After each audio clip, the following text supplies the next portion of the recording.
Com a paz do Senhor. Cumprimento os irmãos com a paz do Senhor. Quem está feliz com Jesus nessa noite? Então encontre uma pessoa bonita do seu lado e dê um sorriso para ela. Ficou difícil aí? Se não tiver ninguém bonito aí embaixo, é só olhar aqui para cima. Não, mas não é para mim não, é para essa criançada toda bonita aqui, olha. Se o tecladista ou o sonoplasta puder dar som no teclado para mim, que eu só consigo operar se tiver anestesia, entendeu? Isso. Só que também não precisa abusar, mais baixinho aí, viu? Aquele menino no teclado ali é o Robson, que carinhosamente a gente chama ele de Toicinho. Dá para entender o porquê ou não? Pense no menino que come. Geralmente um ser humano normal, ele tem na barriga uma solitária. O Robson tem uma comunitária. Pastor Jonatas, a sorte de Jesus na multiplicação dos pães é que o Robson não estava lá. A história ia ser contada assim: e faltou 12 cestos. Brincadeira. Robson, só um pouquinho mais baixinho. Queridos, há 10 anos vindo a este evento, eu vejo como Deus tem abençoado o Ministério Flor de Lis. Vejo como Deus tem honrado as pessoas que colocaram os ombros debaixo do ombro deles. E vejo como os frutos são visíveis aos nossos olhos. Eu tenho aqui na minha tribuna hoje 220 crianças. Eu acredito que não estão todos aqui, né? Deve ter aqui o quê? Umas 100 crianças, né? São 220 crianças. 220 pequenas pessoas a quem Deus teve misericórdia de dar a eles uma nova família, de dar a eles um princípio, um referencial. Uma criança que cresce sem referência, ela não tem prospecção de futuro, nem do amanhã. Eu fui criado em uma família extremamente miserável e pobre. Eu morava com 12 pessoas dentro de 2 cômodos. Com 13 anos de idade eu estava viciado em drogas, porque não tinha referência do meu pai, porque a minha mãe trabalhava demais, porque nós vivíamos abaixo da linha da média. Nós não tínhamos uma vida digna. Na minha casa era tudo muito difícil. A casa estava construída num lugar chamado Remonta. A Remonta era o lixão da minha cidade. E eu sei o que é crescer sem estrutura. Por isso, quando eu vejo um trabalho como esse, eu me empolgo e me emociono. Porque eu sei que, pelo menos essas crianças, vão ter um futuro brilhante pela frente. Vão ter um futuro brilhante não apenas porque estão sendo ajudadas com esporte, com educação, mas porque estão dentro de um ambiente sagrado. O que vai ser plantado dentro deles, ninguém nunca vai tomar. Ensina a criança no caminho que deve andar, e quando ela crescer, nunca mais se desviará dele. Posso ouvir um grito de glória a Deus por isso? Eu estava pregando no continente africano alguns anos atrás, e depois de 20 dias ministrando em diversos lugares, quando eu cheguei no aeroporto para ir embora, pelo menos 5.000 pessoas foram ali se despedir de mim. E enquanto eu abraçava um, tirava foto com o outro, rompeu aquela multidão um rapaz. Ele tinha pelo menos 1,95 m de altura. Era pele, osso e pobreza.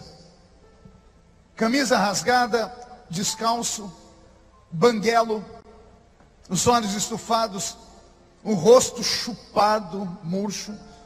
Ele rompeu a multidão, colocou a mão no meu ombro. E eu olhei para cima para falar com aquele gigante. E ele disse assim para mim: pastor, eu acompanhei o senhor nesses 20 dias que o senhor pregou aqui.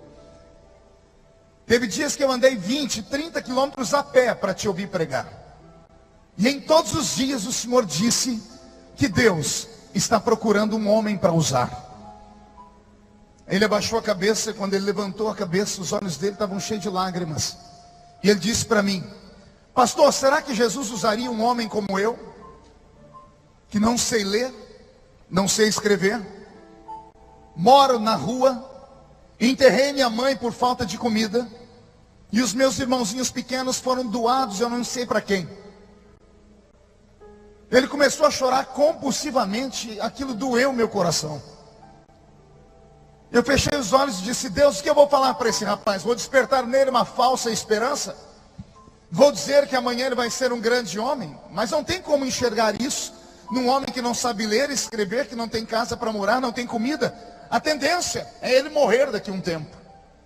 Quando eu fui abrir a minha boca para dar uma desculpa a ele, o Senhor tomou o meu coração. E eu falei para ele aquilo que Deus me mandou dizer. Eu disse a ele: Deus vai mudar a sua história de verdade.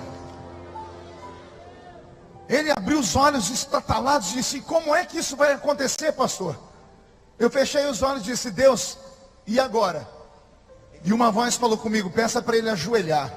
Ele ajoelhado, era quase do meu tamanho. Eu agarrei aquele moço, coloquei a cabeça dele no meu peito e comecei a orar. Na medida que eu fui orando, o Senhor foi colocando palavras nos meus lábios. E por fim a sentença saiu assim: Deus, da mesma unção que tu me destes, dá a esse moço. Esse rapaz recebeu uma glória tão grande, que ele começou a pular de joelhos no chão, e começou a falar em línguas estranhas. Jesus batizou ele com o Espírito Santo. Ele levantou assustado, disse: o que é isso, pastor? Eu disse: eu acho que é o início. Você perguntou se Deus podia te usar? E ele pediu licença para mim, começou a orar pelo povo que estava no meio da rua.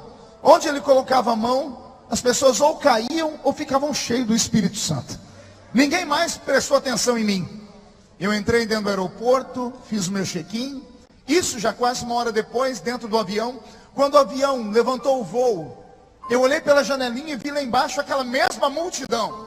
Só que havia um pontinho no meio daquela multidão que por onde ele passava ia abrindo espaço. E o Senhor falou comigo: ficou aqui uma semente. E a semente vai gerar frutos. 4 anos depois, o meu telefone toca, eu atendo.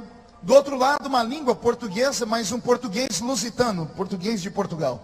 E a pessoa dizia: pastor Marco, o senhor tem um e-mail? Eu disse: mel de abelha? Não, e-mail. Eu falei: o que é e-mail? E-mail de internet. Era e-mail. Eu disse: e-mail eu tenho. Ele disse: me dê o seu e-mail. E eu falei: marcofeliciano@hotmail.com. Não deu tempo dele agradecer. Do outro lado fez caiu a linha. 2 dias depois, quando eu abro a minha caixa de e-mails, eu quase tenho um ataque do coração. Era uma carta, uma das cartas mais lindas que eu recebi na vida. A carta começava assim: pastor, muito obrigado por ter acreditado em mim. Eu sou aquele moço daquele país africano que o Senhor orou no dia em que o Senhor foi embora. A glória de Deus que desceu sobre mim chamou a atenção do povo. No meio daquela multidão tinha um pastor, que quando terminou aquela mover de Deus, ele me perguntou onde eu morava, e eu disse para ele que era na rua, e o pastor disse: você vai morar na minha casa. O pastor adotou aquele rapaz.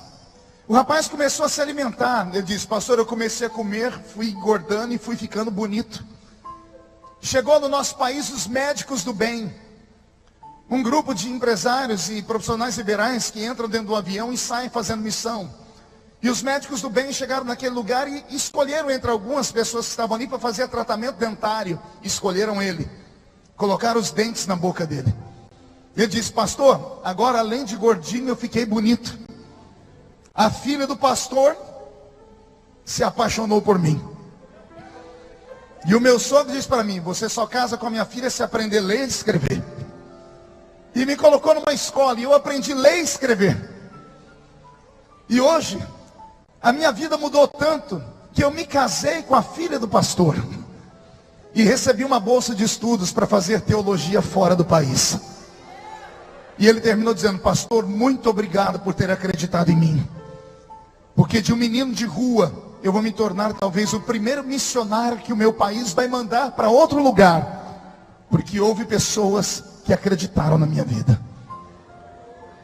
Eu confesso a vocês que eu desliguei aquele e-mail e comecei a chorar. Não de emoção, não de alegria, mas me sentindo um lixo humano. Porque quando eu olhei aquele garoto, eu não dei nada por ele. Eu iria fazer com ele aquilo que geralmente a gente faz no meio da multidão: só dá um sorriso, um abraço e vai embora. foi a insistência dele, foi a crença dele, foi a lágrima dele que moveu os céus. E Deus precisava de um condutor de bênção. E assim é o profeta. O profeta é o condutor da bênção. Às vezes nem importa como a vida dele está. Pode ser um Eli da vida. Pode ser um Eli que está cego. Se ele pega uma mulher da escadaria da igreja dele, gemendo e chorando, mesmo ele achando que ela está bêbada, depois que ela revela o que tem, a boca dele profetiza sobre ela, e a mulher vai ser mãe de um filho depois. Deus precisa de um condutor de bênção. Quem acredita nisso? Deus mudou a vida daquele garoto.